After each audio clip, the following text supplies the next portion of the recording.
Morning, as we go to the chitas of the day, we are holding on the portion of Teruma, the building of the beautiful Mishkan. We are holding on chapter 26, verse number 15. We now go to the Kroshim, the beautiful Kroshim, which was the beams that was,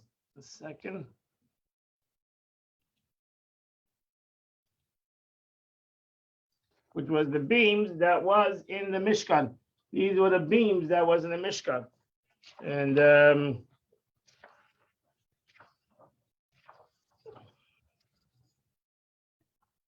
it was made out of acacia wood, as you see in this picture. And they had two pegs on the bottom that went into the adonim, into the sockets that we're going to learn in a couple of minutes. These sockets that were made out of gold. And this is the way it was connected on the top. These are the way the boards were connected on the top, and they were connected on the bottom through these sockets. So this is how the boards were connected on. And we're going to go through each one, how these boards were made and ultimately put together and created the wall of the Mishkan. So that's where you go. That's where you start in this week's parasha, verse 15. Vasisa krashim la Mishkan, and you shall make planks for the Mishkan. The word over here is hakrashim, the planks. Atse shitim, they are made out of acacia wood. Oimdim, standing upright.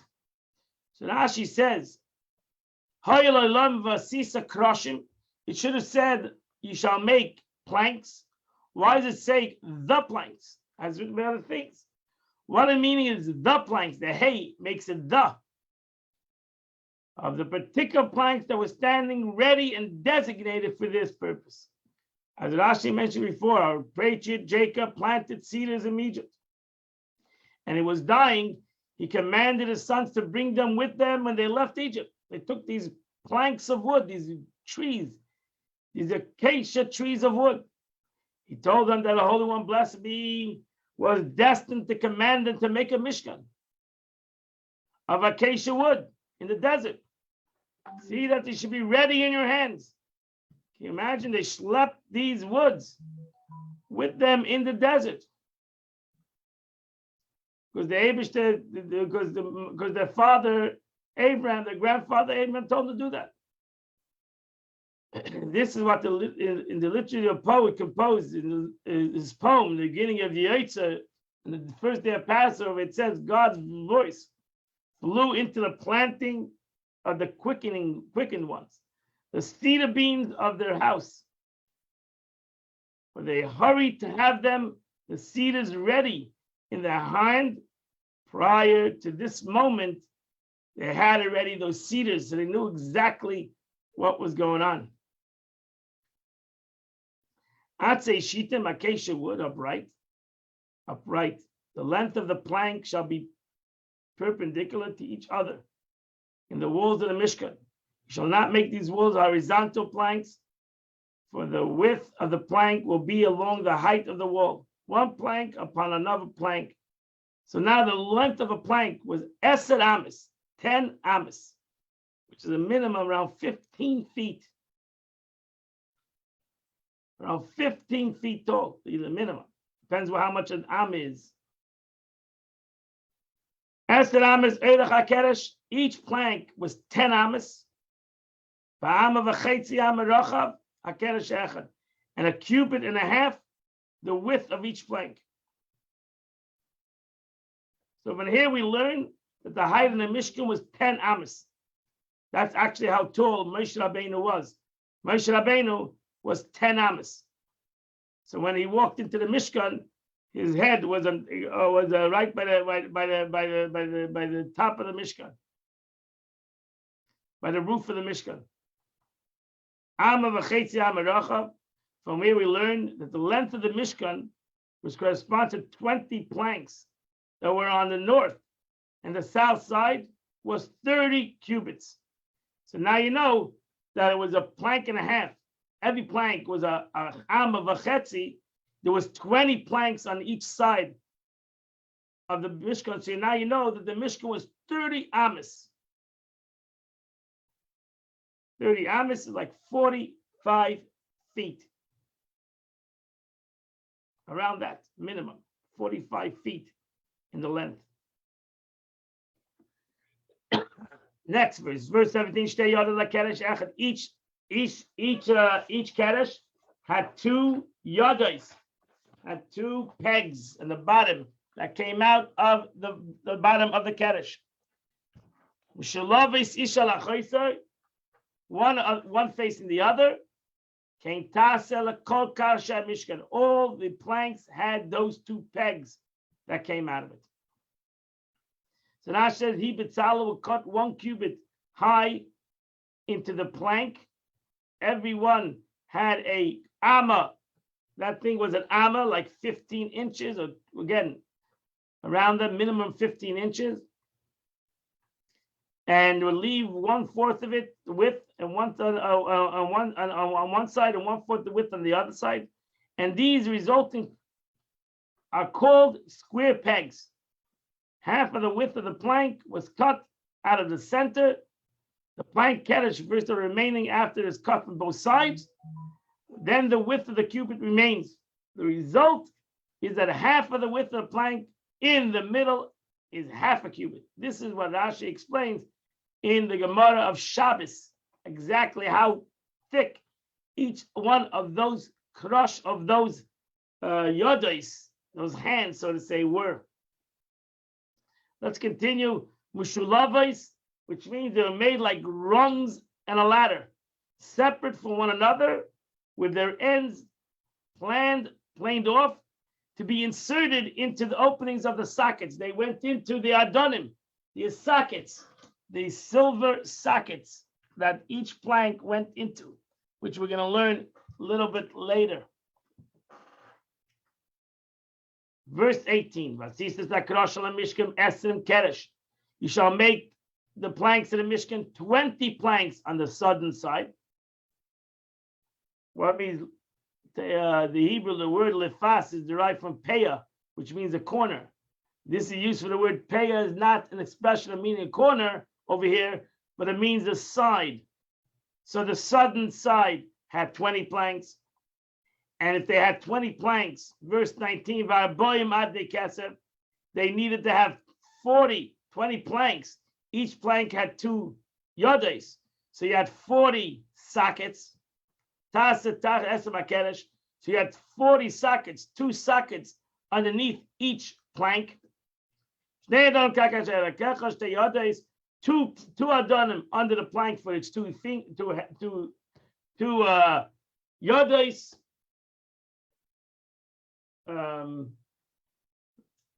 The two protruding things that came out of the plank, the hands as they called over here. 2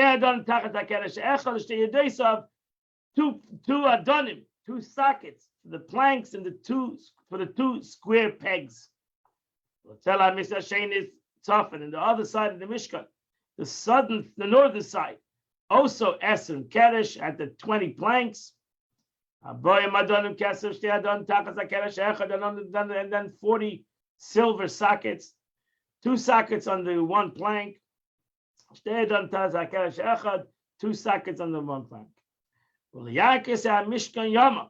And then the western side, the back side of the base of Migdash, Shisha Krashim, were made 6 krashim to the back side of the Mishkan.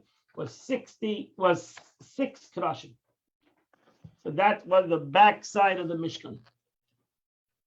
6 krashim. As you can see right over here, 6 planks. Was ultimately 8, because one of them, you'll soon see, as you count it, there was 8, because the one of them was part of the side of the Mishkan. So Liyakim Mishkan Yom Tatzah Shisha, the middle was 6 krashim. The word meaning end. Okay, Tisha krashim, Tisha Teisha sorry. Tasa Shisha Kroshim. So that means it was 9 amis reichab. The Mishkan was 30 amis in the length, 9 amis in the width. 9 amis in the width. Again, if an amma is 15, an amma is 15 inches, so 9 times 15. And then you have the 2 end planks. That's why in the picture over here, you see there is 8 planks, 6 in the middle and 2 at the end. So that's why ultimately there was 8 planks in the back of the Mishkan. 6 was the width of the Mishkan, and the other 2 connected to the side walls. That's it. One of the Birkasayim, the Mishkan ends at one in the northern corner and one in the southern corner. All 8 planks were in one row, but these 2 in the corners are not in the interior space of the Mishkan because they're outside. Only a half a cubit here and one for one plank, and a half a cubit from the other plank appears in the interior of the Mishkan. So actually, ultimately in the Mishkan was a little bit more. The extra cubit from here and the cubit from there coincides with the cubits of the thickness of the planks of the Mishkan on the southern and the northern and southern sides, so that the corners would be even on the sides. And they shall be matched evenly from below.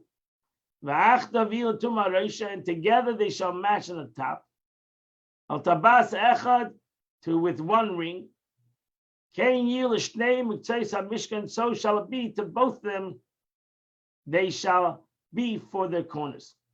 What does that mean? All the planks, Rashi says, must be flush at the bottom, so that the thickness of the edge of the 2 sockets should be not form a gap, a distance between the plank from one another. This is what I meant. Explained that the hinges of the square pegs, according to Yosef Hallel, the side of the square pegs should be cut out around the side, so that the width of the plank should protrude on its sides, away from the square pegs of the plank, in order to cover the edge of the sockets. So it went a little bit over. Hard to see it in the picture. It's hard to see in the picture. Thus, the planks are found to be flush with one another. Each corner plank in its western row was cut away from the away in the width, and the part of its thickness aligned the opposite to cut away the portion of the southern planks, in order that the socket should not separate them. So it was exactly, they went into one into the other.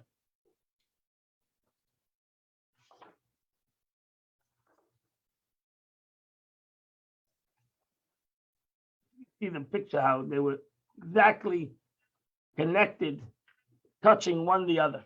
So you have to make sure, because if you had a socket on the bottom, it would move away. So you have to make sure that the sockets didn't move one side, one plank from the other. Al Reisha, al Akeresh, al Tabasa Echad, Kol Keresh, Akeresh. Now that's that picture over here. That's this picture. Every plank was cut away a little on the top along its width. There were 2 cuts on its side. It contains the thickness of the ring. That was the ring that went on the top of the keresh. As for these rings, I did not know whether they were permanent or removable. On the corner plank, the ring of its thickness in the southern place. We're not exactly how these rings were made, but that was exactly that connected the Mishkan on top. Verse 25, and there shall be 8 planks of silver and the silver sockets,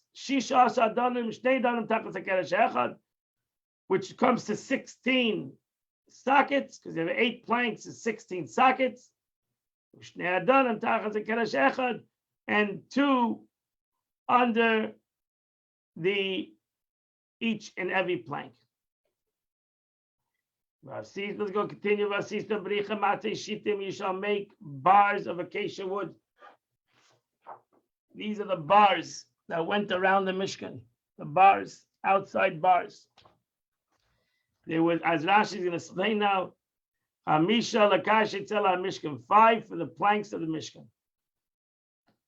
So Rashi says, Eilu Hamisha, these 5 bars were actually 3. One on top, one on bottom. Bars were made 2 segments. One part would penetrate until half of the wall. The other would penetrate the half of the wall. This part of the bar was inserted into rings on this side, and the other was inserted into rings on the other side. Thus, the top 1 bars and the bottom bars were 2, but actually there were 4.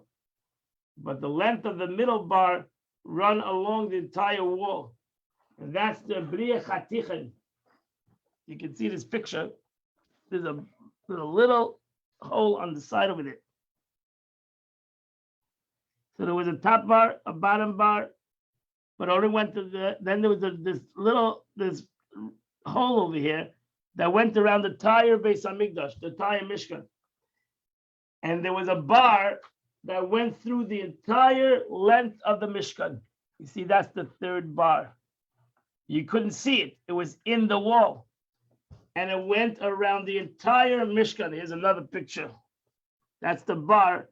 Now, this is a miracle. First of all, you had to have a bar of wood that we're talking about 30 amas, 60 amas, and another 30 amas, 60 amas, and then another 9 amas, like 70 amas. 70 amas, 1 bar.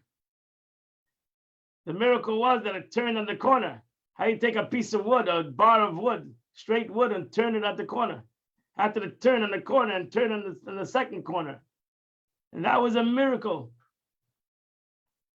that happened in the Mishkan. And that middle bar actually kept the whole Mishkan together because it was 1 single bar that kept the whole Mishkan together. That's what basically the Torah says. Rashi explained it. The 5 bars for the planks on the second side of the Mishkan. 5 bars, which is really 3 as Rashi, because it's everything is double. The 5 bars of the planks to the rear side of the Mishkan on the east of, and then you have the middle bar, that went into the middle of all the planks. Which penetrated from one end to the other end.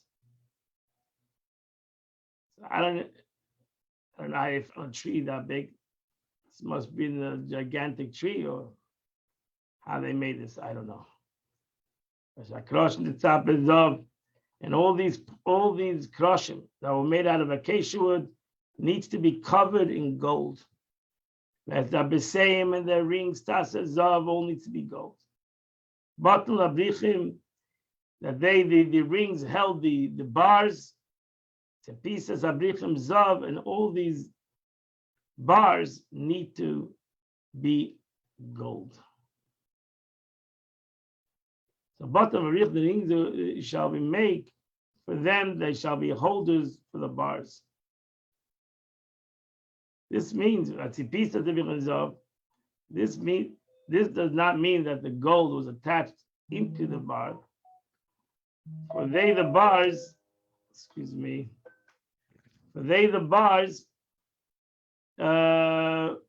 attached into the bar. For they the bars had no coverings. For they the bars, but Ibetal attached something into the plank akin to 2 tubes of gold, something like 2 halves of a hollow reed.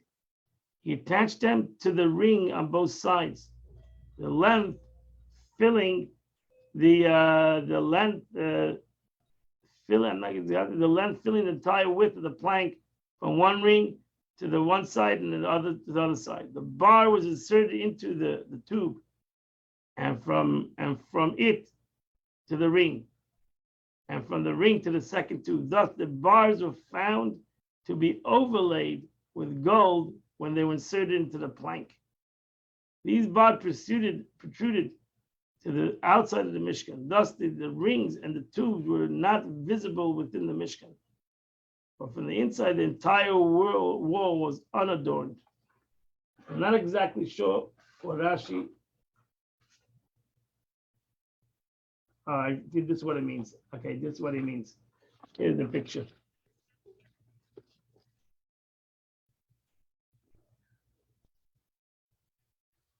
So the tubes actually they were made of tubes of gold, and the wooden bar was put into it. So it's not like the rest of the Mishkan that was overlaid by gold, but each wall had two tubes, and they slid the bar into the tubes. And that's the meaning of the Rashi.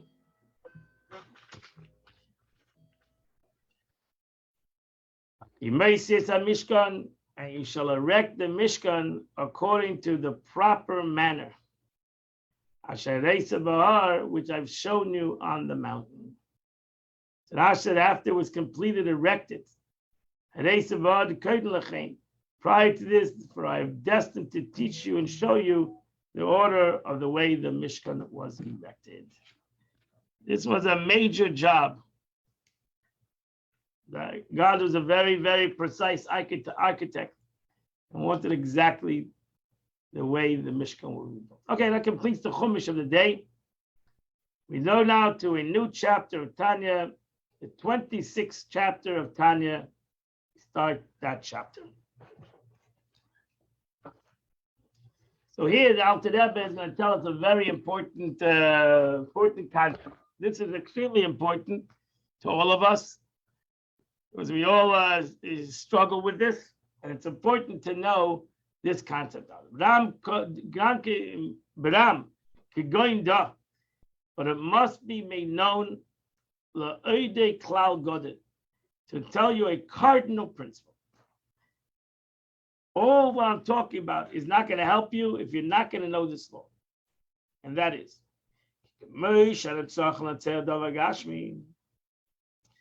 thus, because the service of God is like any other battle in the world.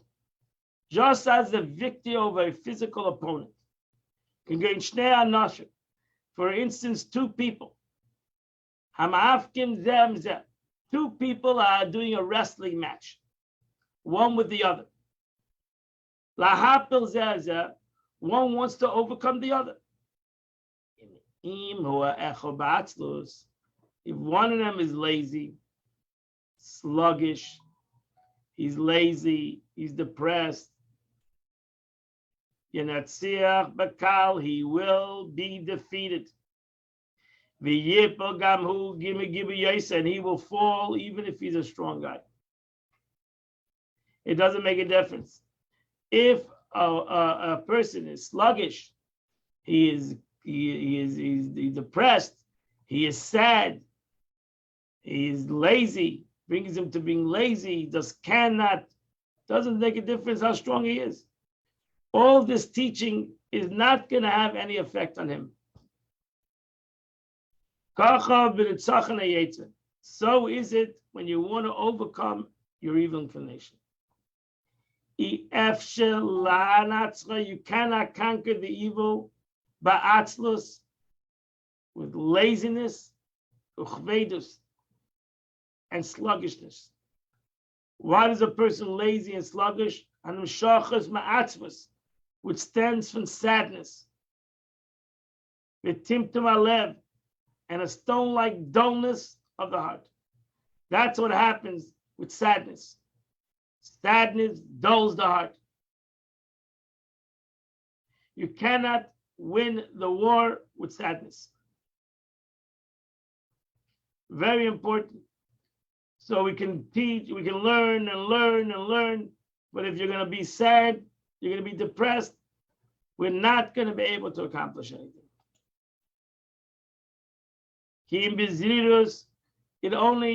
This war can only be won with alacrity, that comes from joy. Joy opens the heart.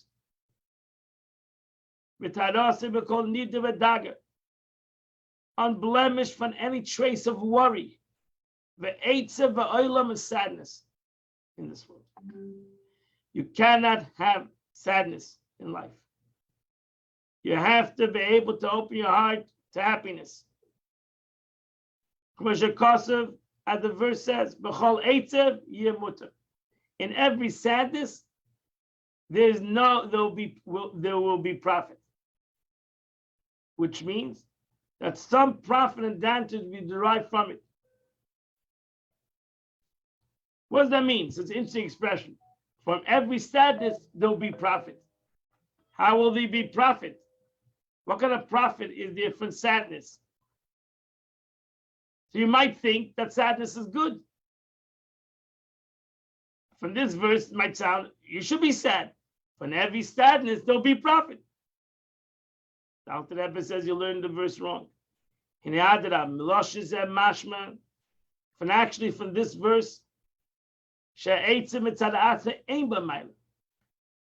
sadness, depression on itself has no gain.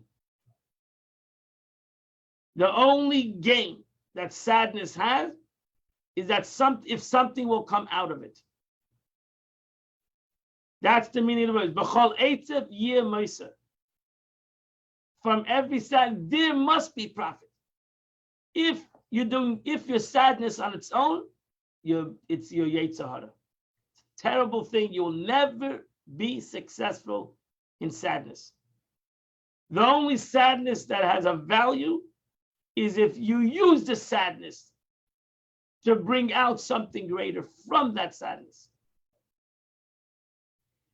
What brings out the sadness? What is a good sadness? A sadness that brings out joy.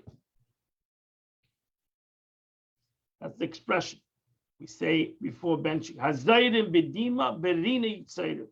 Those who sow with tears will reap with joy. So the sowing the tears, that's like it's a hard labor to sow, but the whole point of this labor is you should reap with joy. The whole purpose of sadness is if it brings to joy. Which means a joy which follows, meaning justified sadness over one sin. So therefore, there is a situation where a person should be sad, because we all have sinned. So therefore, there's a time to be sad and to do tshuva. We should be bitter on our sins and our past. But what happens? What brings the sadness? Because I have sinned, I've done tshuva, now I can be happy. The Eibush accepts tshuva. That he's so happy with God. That comes after a broken heart and bitterness. Special times, on sins, with the bitterness in his heart, the leiv nishbar, and a broken heart. And a broken heart, a bitterness of soul and a broken heart. So sadness in itself has no value. Not only sadness in itself has no value, sadness in itself brings about not capable of doing your service of God. That's actually what sadness wants to accomplish. That I should not be able to serve God. I'm sad. Can't get out of bed. I'm depressed. I can't do anything. That's the accomplishment of sadness. Then it's evil. Such sadness you need to get rid of. And you cannot win with such, you cannot accomplish anything with such kind of sadness. The only sadness I should have is sadness from doing a sin. That is real, that I should have sadness. I cannot do a sin and say la la la la. I have to have sadness. And even the sadness of a sin needs to be done in a certain time. I cannot walk around 24/7 depressed that I've sinned. I have to have a certain time where I do that sadness and I have true bitterness on the sin, and I do tshuva, and now after that I can be happy. Because when I do tshuva, if I got sad in general of who I am, so what am I doing? I'm basically destroying my life. Even if it's over sin. There's no accomplishment. I'm never going to do tshuva. That's going to be sad. You can't do tshuva in sadness. You can have a specific time. Then you're going to sit down and think about, I'm going to sit down and think about the sins I've done. I'm going to focus on it. I'm going to have a contrite heart. I'm going to cry out to God. I'm going to do tshuva. Because then you'll break the tumah. Thus being sad doesn't break the sin. It's when you focus the sadness on what I've done. And then by doing that, I have a contrite heart. I have a broken heart. I have a contrite soul. And then I break the impurity. That's what I'm trying to accomplish. That's not to be sad. I'm trying to break the impurity. I'm going to break the impurity and the mechita shabbaizol. I'm going to break the metal wall, the iron wall. The iron curtain will come down between him and God. What's going to happen? So then I'm accomplishing something with it. I'm doing tshuva. Ruach nishbar, leiv nishbar. A broken spirit, a broken heart. You have to have a broken heart. We should have a broken spirit and a broken heart if we did something wrong. But it should be very focused. I'm trying to accomplish something with it. I'm not just trying to walk around the whole day with a broken spirit and a broken heart. I want to accomplish something with this, and therefore you have to put aside a time for that. I need to put aside a time to do tshuva, to repent. And what happens? And the Zohar continues. So the Zohar continues.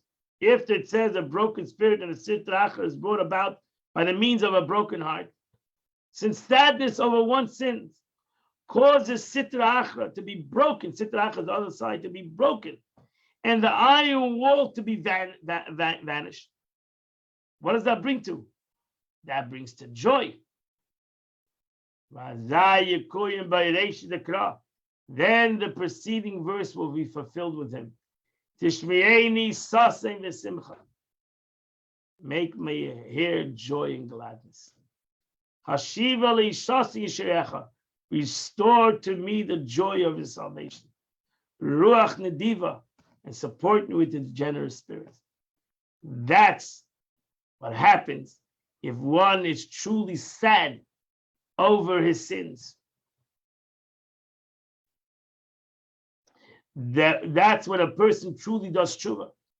And he takes the time to sit and think about what he has done wrong and sit and cry over it, maybe even, and have a broken heart and a broken spirit. And then that will bring about, because the Eibishter will surely forgive you.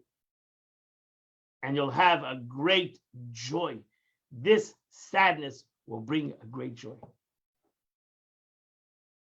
We see that the way the Eibishter is situated in the world every year, that right after Yom Kippur, Rosh Hashanah, and Yom Kippur, which is days of awe, Yom Kippur is a day of forgiveness. What comes after? Zman Simchaseinu. Comes right after the holiday of Sukkot, which is a time of joy. The Eibishter wants Yom Kippur. Day where you have to sit, you have to fast, you have to cry, and you have to beg. But what happens the next day? We go right away to Sukkot. Day of joy. This shows you that sadness needs to bring to joy. If it's done correctly. Sadness within itself has no purpose. Not only no value, it's an evil value. It's an evil purpose. It has a negative situation. Nothing good, only negative. If it's not done correctly. So if I have Yom Kippur my whole life, so then I'm basically destroying my life. And that's not what the Eibishter wants. That wants to destroy his life. The Eibishter wants a person to do tshuva, 100%. And therefore, you need to find the right time. And just like Yom Kippur is one day, you need to find the right time to sit down, think about what you have. I need to sit down and think about what I've done wrong, do tshuva, and then be happy. That time of partial tikkun arizal, and this is a simple reason, apart from the deeper mystical ones, for why the arizal of blessed memory. This is why the arizal of Yitzchak Lawyer said to add this psalm after tikkun chatzos. The tzaddikim wake up at midnight and they sit down and they cry over the destruction of the temple. They cry over Gullus, right? Because they really understand the sadness of Gullus. And they cry to do tshuva over Gullus. But after they do that, the Arizal added this mizmar, this prayer, which the Zohar does explain.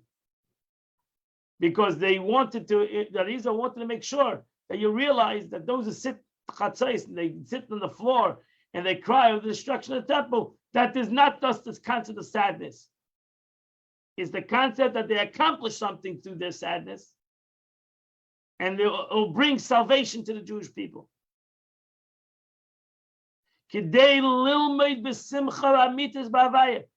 order that one should study with true joy in God, that succeeds the remorse of tikkun chatzos that comes after it.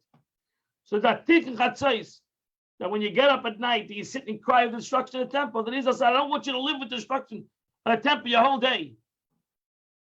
I want you to sit down, cry, and mourn over the destruction of the temple and what it means, and there's the sins of the Jewish people. But then get up with joy, because realize that you have accomplished something. You just wasn't sad for the sake of sadness.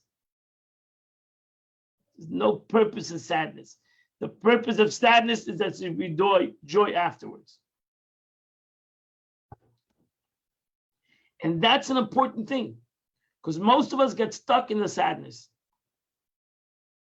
And we're sad for hours upon hours. We have guilt, whatever sadness means. We have guilt, we have depression. Yeah, there's a time for it. Focus the time on it. And let you realize that sadness needs a purpose. Sadness in itself is not good. Surely depression in itself is not good. The person should try every way he can get in life to get out of depression, whether it's through health of others. Nobody should feel the stigma of depression. Pass for sure. It's a serious thing, and you should take care of it, because there's no gain out of it. It'll only drag you down, and you cannot overcome things in life if we're depressed or sad. The Zohar writes on a pasuk. The Zohar on the pasuk in the verse says, King Solomon says, I've seen that so wisdom surpasses foolishness, as light surpasses darkness. Ayin Sham, look over there, and this will be suffice for the one who understands. Zohar does not take Solomon to see this. Does it take? Zohar asks, does it take Solomon to see this? What is Solomon? Solomon says, I see the greatness of witness for stupidity like light for darkness. Anybody can say that. So what is the statement? Solomon, the smartest man in the world, said this. A 5-year-old kid could say that. And the answer is that the intention of the verse is that just that darkness contributes to light. We cannot truly appreciate light unless we have experienced darkness. So is foolishness contribute to appreciation of wisdom. That's what Solomon said. Solomon didn't want to say the greatness of light over darkness. Solomon wanted to say that in darkness there's light. In foolishness there is wisdom. You got to find the light in the darkness. Darkness helps the light. That's the wisdom. Now that Now you have to have wisdom of how does that work. I understand that light is greater than darkness, but how does that actually darkness bring to light? How does stupidity bring to smartness? And that's, if you understand that, then you understand the tshuva. You understand how tshuva brings to joy. You did tshuva because of us. I did tshuva because of a sin. But the sin brought me to a higher level. Where I understand that the actual sin gave me the capability of tshuva, which brought me to a higher level than I was before. So in essence, the sin brought me to a higher situation. Just like the darkness brought me to the light. If it wasn't for the darkness, I may never have realized the concept of the light. So the darkness brought me to the light. Similar in our case, one's earlier sadness adds strength to the joy which follows.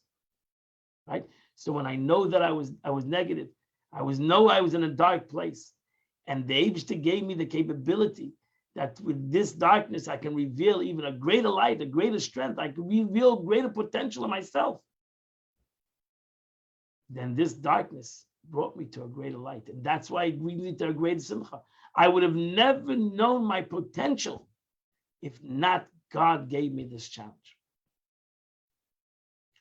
And that's why our sages, the Chassidus says that the word miracle and the word nisa'in are the same word. Nisa'in is a challenge, and nes is a miracle.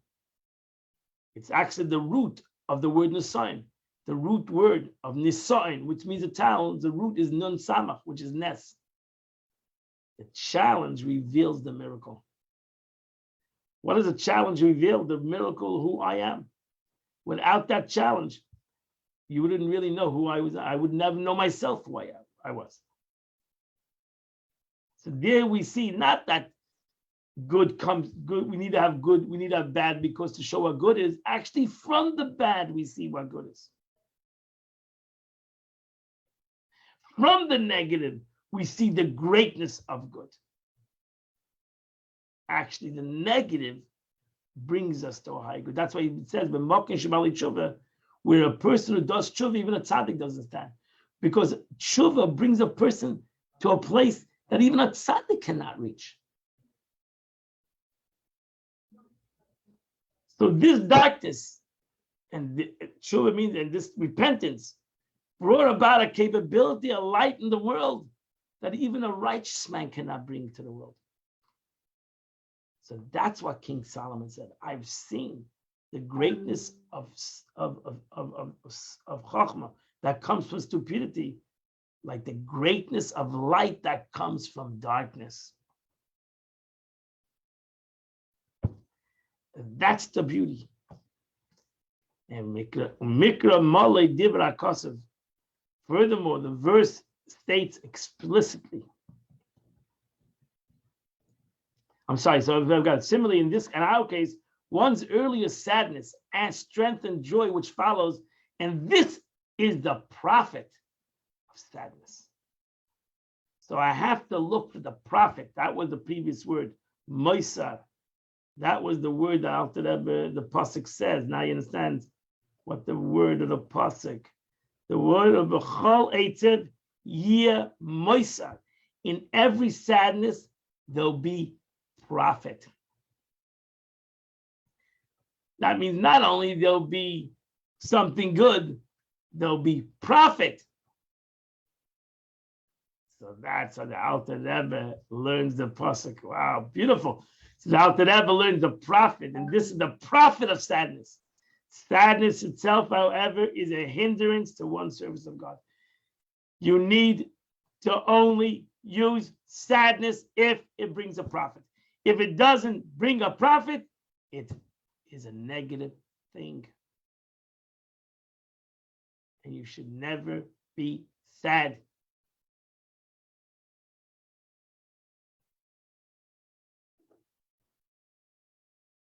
Mikra male dibra kosev. And then then furthermore, the verse says it itself. The verse says, Why was the destruction of the temple? Because you did not serve God with the Lord with joy. The punishment described in the ensuing verse will be administered, God forbid.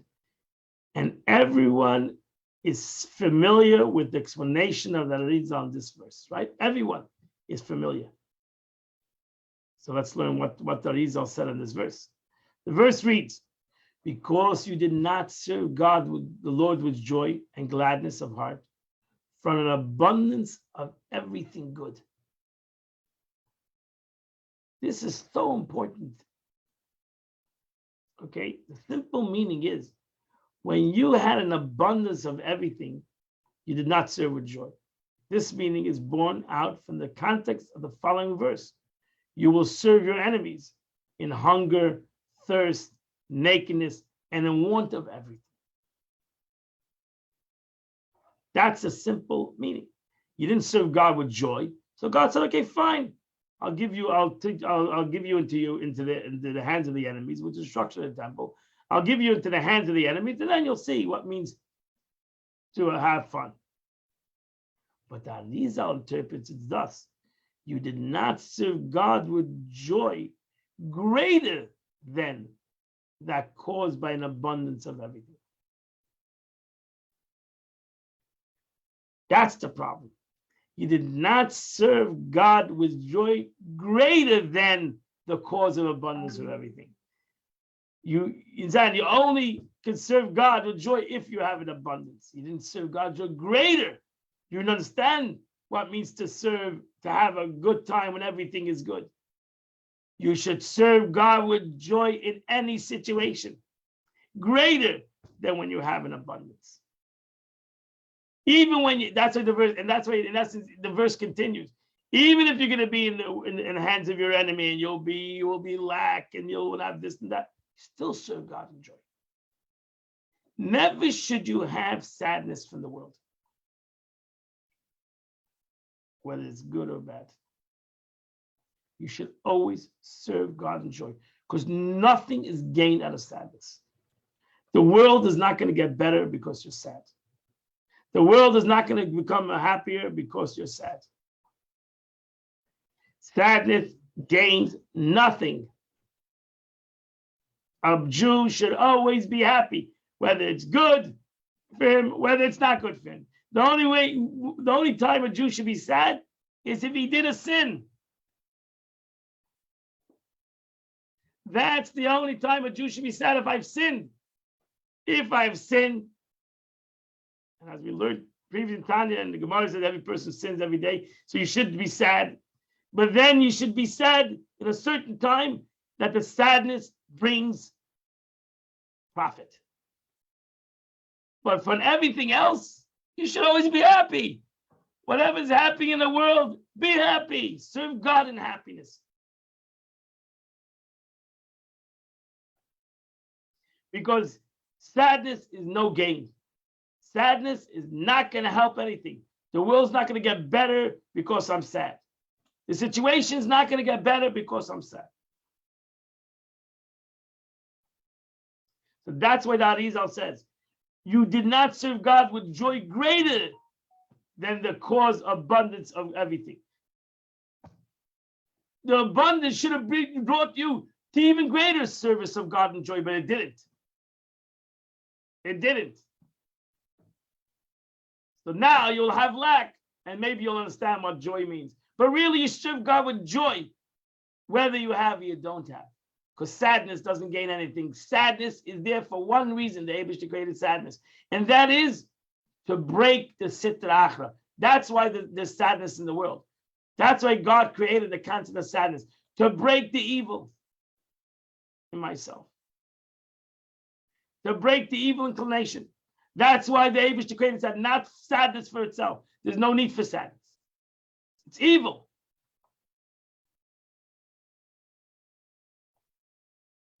But we know we suffer. We all suffer with that. We all have, especially Jews, they are warriors. It shouldn't have said believers, the son of believers. It should have said the warriors, the son of warriors. So we have worries, anxieties. We're in gullus. It's a lot of anxiety. You see from above the importance of serving God with joy. Yet many things in one's life, both physically and spiritually, may cause him sadness. The Alter Rebbe goes now on to means of combating this sadness. How do we overcome sadness? Because that's the whole, as I just said, sadness, the Alter Rebbe says, brings everybody down. So how do I get out of this sadness? Anxiety, sadness, depression. Not simple.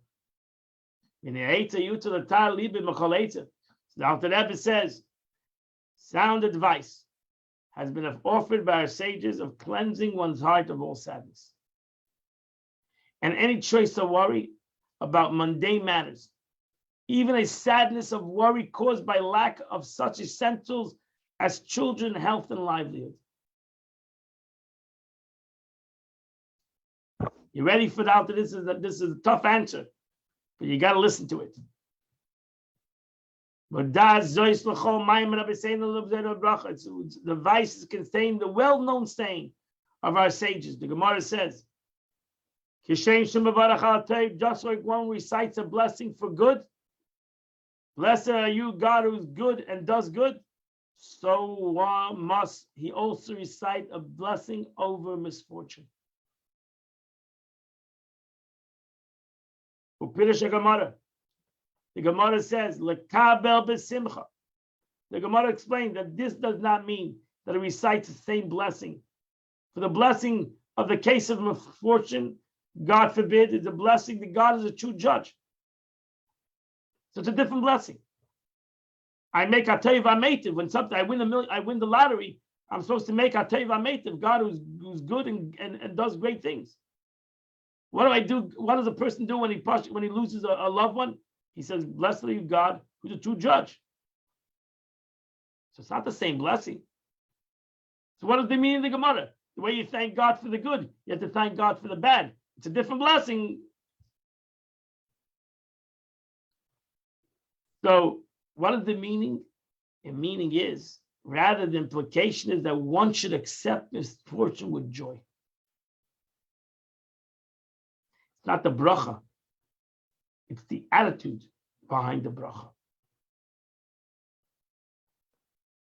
Okay, that's number one. A Jew should accept everything with joy. That's the foundation.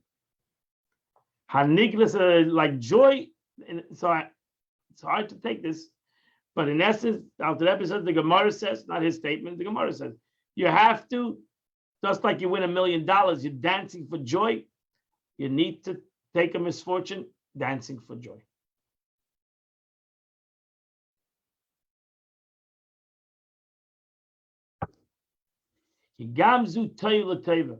For it is too good.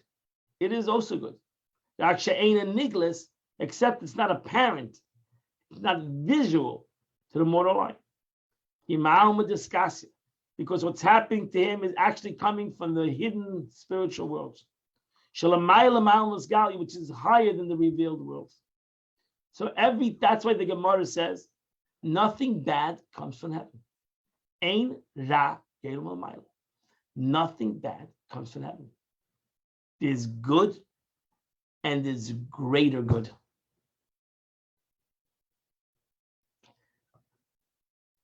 Okay, tough thing to swallow, but Alter Rebbe is gonna come up with other ideas. But this is the belief of a Jew.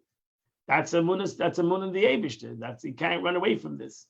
So this is a mun of a Jew, that everything that comes from God is good. There's the good that I see, and there's the good that I don't. And you should know in general,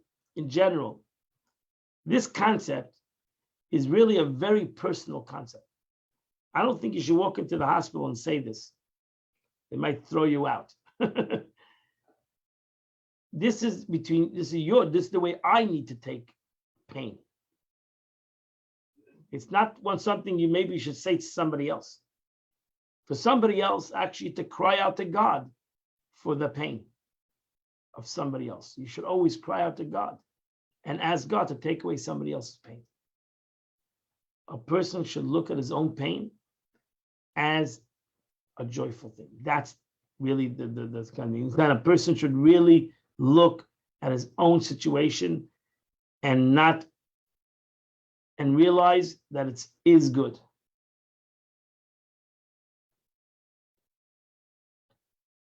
It's a deep concept, but it's a personal concept, I'm trying to say. It's a personal concept. Might be hard, but that is the platform, so to say. That's the basic. Shuv Vav Hey Mishem Havaya Baruch Hu. The latter emanates from the letters Vav and Hey of Havaya, of God's name. The four letters are composed of the letter Yud Hey Vav Hey, while the former is derived from the letter Yud Hey, comes from a much higher place.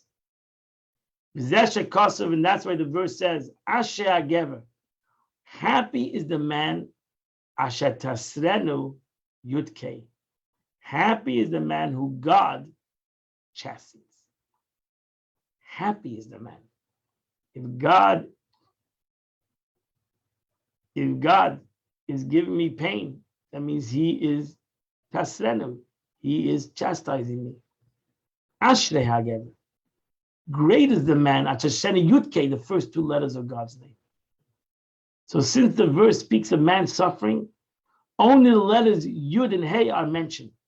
Because in the suffering of a person, in my suffering, is revealed the real love of HaKadosh Baruch Hu. And if I would realize that in my suffering is the real revelation of God in my life, I would be ashrei, I would be happy.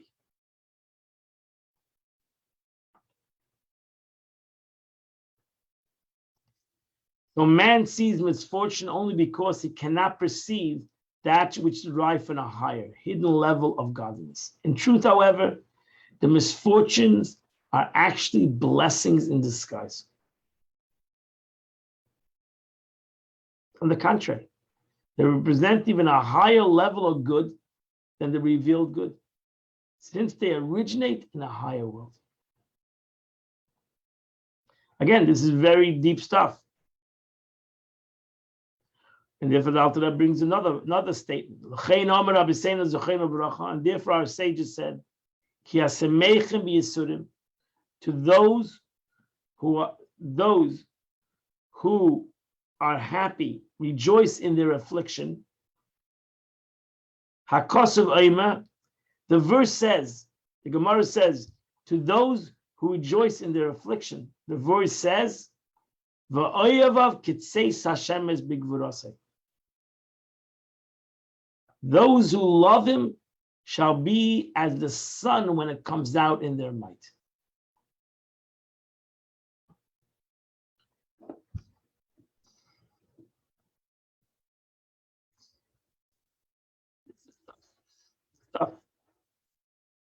So let's look at his explanation over here. God always rewards man measure by measure. What is the connection then between rejoicing and affliction and the sun, and why those who rejoice in affliction describes as those who love God? Now, the Rebbe now explains that since misfortune is really nothing but a disguise of a higher form of good that derives from the hidden world, the option as to whatever it will bring man either joy or misery depends on his priorities. If he deems his physical life all important, he will indeed be miserable. While if his nearness to God is his primary concern, he will rejoice. Since the nearness of God is found in a greater measure in the hidden world, whence derives the good that is hidden in misfortune. Those who rejoice in suffering are called the lovers of God and are rewarded by being granted the vision of the sun emerging in his might.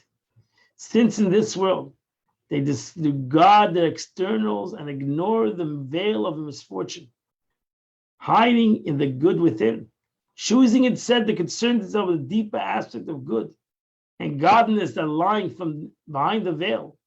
God rewards them in the world to come, measure for measure, by casting off the veils that surround them and revealing himself his full glory to those who love him. I have to read this a couple of times. The 4 letters of the divine name signifies God in his essence, is compared to the sun. And the name of Elohim signifies God as enclosed and concealed in the created universe.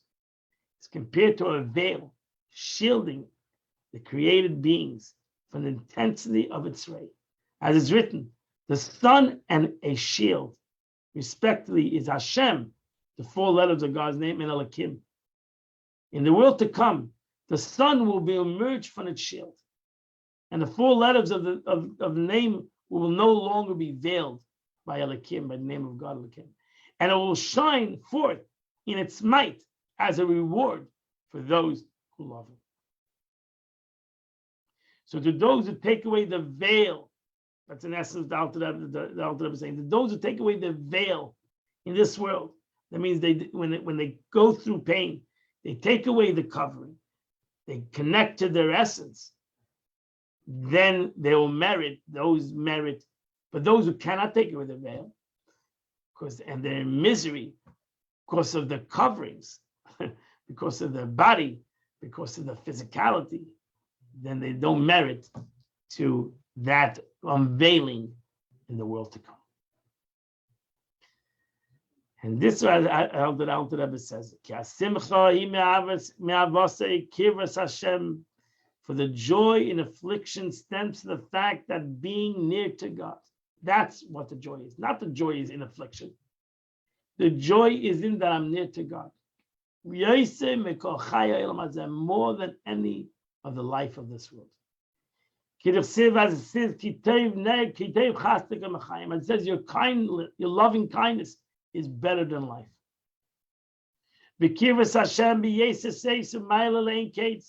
And a nearness to God is infinitely greater and more sublime in the hidden worlds.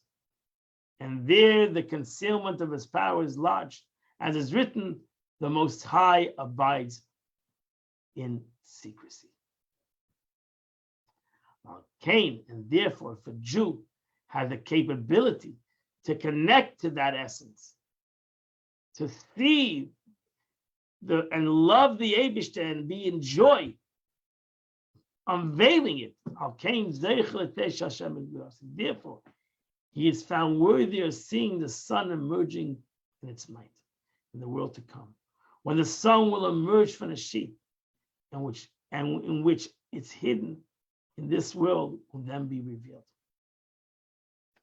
The Rebbe would use this out many times in essence, saying that the Eibush, what's going to be Mashiach, that the tzaddis that Yidden went through for the last 2,000 years, the pain and suffering of Gullus that Yidden went through for the last 2,000 years, and they continue to be Jews. Even in all the pain and suffering, even all that anti-Semitism and death and carnage, etc., but Yidden showed their love to God. That's what the Rebbe once said, if a Jew walks in the street today and says, I'm a Jew, that alone shows that after 2,000 years of suffering and pain and suffering, he still wants to be a Jew. Why? Not because of the pain and suffering, because he wants to be a Jew, because that's the essence. And that's why every one of us will merit to unbelievable things when Mashiach comes. Every Jew in essence will merit to taste Hashem as we are the glory of God when God takes away the sheep from the sun. Because we have gone through 2,000 years of hell. The Hainish Ozi's Gala. Alma Acacia means that when Mashiach comes, then we'll reveal, all the question, where was God in the Holocaust, and where was this, and where was God in the Inquisition, and where was God in the Chmielnicki, and where was God? All these questions are great questions. They're great questions. They're unbelievable questions.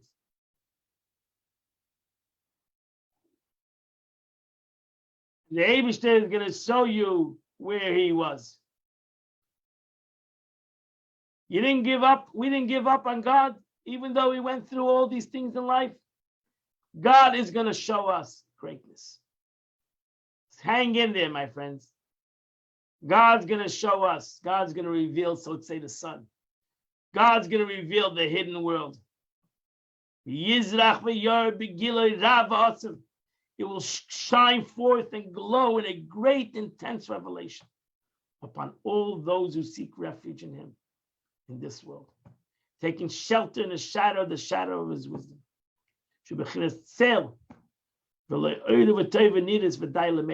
Which is the shadow of God, because it's not right now revealed. Don't give up. Don't give up. That's what Dr. Rebbe is saying. Don't give up. Don't give up. You're right. We're going through pain. We're going through suffering, but the Yid never gives up. He never gives up. He keeps on going. And in Mir Hashem, because we kept on going, because we don't give up, we're going to merit. Don't worry. You're going to see. One day, God's going to reveal to you, reveal to all of us, the Son who revealed to us. And that's the way a Yid needs to continue going. So any pain and suffering that happens in life, don't give up. Let it not drag you down. You're right. You're in suffering. I'm in suffering. I'm in pain. Jews have been suffering and pain, but we don't give up. We continue to have emunah in the Eibishter. We continue to have joy. We don't stop having joy. Because we know that there must be a purpose. There must be a purpose in this whole situation. It's not just there for itself. But what happens if somebody has sadness from heavenly matters, not from pain of the world and sorrows of sickness and money and whatever pains we go through? But let's say a person has heavenly matters. He feels separate from God. Feels unholy. What do you do with a Jew that feels depressed because he feels unholy, unworthy, spiritually unworthy? So that's also a deep worry. It's a problem. One must seek ways and means to freeing oneself from it. We got to find a way. We have to seek a way. A person has to seek a way, because this also can be a gripping situation where a person feels lack of self-worth. He feels very unworthy, spiritually unworthy, very low person, feels very low to himself. So we have to figure out how to get out of this. We're not even talking at a time when you're serving God. That when you serve God, you're davening, you're learning, you should daven in joy. Even a person who's occupied in business, it's a worldly affairs. If he falls into anxieties of heavenly matters during his business day, he suddenly feels unworthy. I'm not a good Jew. I'm not a good person. I'm an unholy person. I'm a lowly individual. She should know. He should know, first of all, how to get out of it. Number one is to know where it comes from. If it falls into my mind, my lowness of my being, I should know in the middle of my day, not in the service of God, I should know to begin with where it comes from. You have to know where it comes from to figure out how to fix it. Where does it come from? It comes from my Yetzer Hara. The only reason why he's trying to make you feel like you're nobody, because now you can sin. What the heck? You're nobody anyway. So the second Yetzer Hara comes to you in the middle of the day, say you're nobody. Why is the Yetzer Hara coming to you in the middle of the day for? Why? Shalom Aleichem. Yetzer Hara should have come to you in the synagogue. Should have come to you when you're learning. Why is it coming to you in the middle of the day? Because the Yetzer Hara wants to bring you to sin. And the best way to bring me to sin is to tell me I'm a nobody. That's the easiest way. Nobodies can sin. What's it? Who cares? I'm a nobody. I'm not a tzaddik. I'm not this great man. I'm not this great rabbi. I'm a nobody. So who cares? I'm bad anyway. So it's man's nature to seek pleasure, not to remain and not to remain depressed. If a feeling of spiritual failure depresses him, he will seek his pleasure in physical gratification. The evil inclination therefore wishes that one be depressed. That's that's you should know in general. The evil inclination loves depression. Why? Because very simple. The evil inclination knows that a person doesn't want to be depressed. So he's going to have to find gratification. And that's why people get addicted to other things. Because the Yetzer Hara wants him to be depressed, not because he wants to be depressed, because he wants him to find something else to find his happiness. Can't find happiness seemingly in himself. Can't find happiness seemingly in his relationship with God. So where's he going to find his happiness? So no bala mashke, cigarette, etc., etc. Oh, maybe I can find happiness there. So that all comes from the Yetzer Hara. It's trying to put you down. Not trying to put you down to make you humble. He's trying to put you down because he knows you're going to find it someplace else.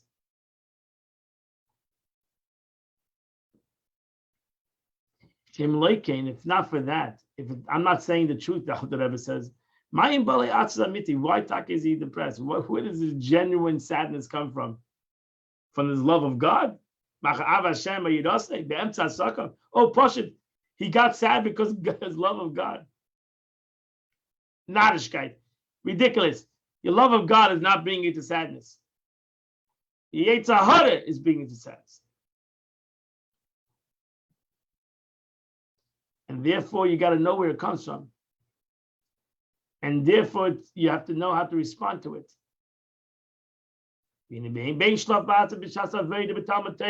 Whether depression settles upon himself during his service of God, the study of Torah and prayer,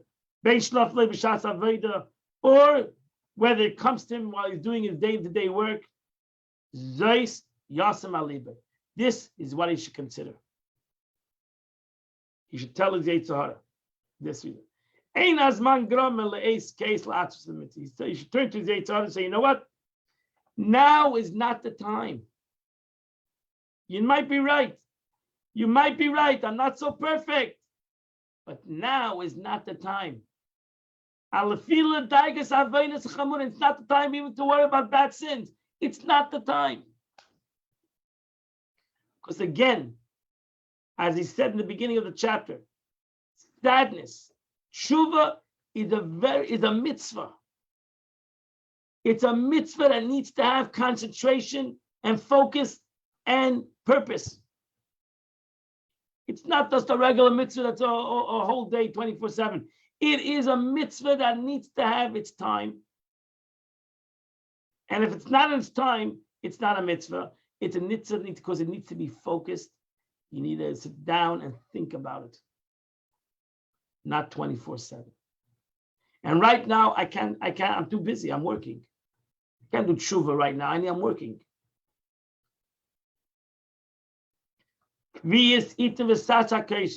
You must set up opportune times and when the mind is calm. Because that's tshuva. I need to have a calm mind. I need to sit and think of the greatness of God. I don't want to give a plug to the great class that's coming up and the class of meditation. The truth is, this is the basis of the class. I'm not myself into great meditation. We're not going to sit there and meditate on Thursday night. This is what the Alter Rebbe wants you to meditate on. The greatness of God, sit down to meditate. You need to put aside a time. And you need to think about this. Because it needs to accomplish something. You don't want sadness for the sake of saying, I'm a bad guy. I'm a sinner. Okay, great. Let's all go cry. No, this is a serious matter. I need a time. I need to have Yeshiva Das. I need a time where my mind is settled. I can sit down myself and think about this. What is the meaning of my separation of God? Because then, when I have the time and I sat down and I think about it, then I will surely have a contrite heart. I'm not just going to be sad and now depressed and let's go do sin more. Well, let's find something to find me happiness. No, I'm going to sit down. I'm going to think seriously about my negative, and I'm going to change it. I'm going to do something about it. As I can explain later when this time should be. And over there, when you'll know when you're going to pick this time out, and the Alter Rebbe will tell you later what's a good time. Because right after your heart is going to be broken, be eating in those specific times. Azai, right after you complete the avodah, breaking your heart, breaking your soul, you're going to automatically have a release. A positive is going to come after that. You'll remove the sorrow from your heart automatically because you have accomplished something. Your sorrow has accomplished what it needed to accomplish. What is the accomplishment? The Yemin ben Munishleima. I will believe with complete faith. Ki Hashem hiver chatosei. The Eibishter took away his sin, and he pardoned him. Because God has an abundance of pardons. And what's going to bring about that?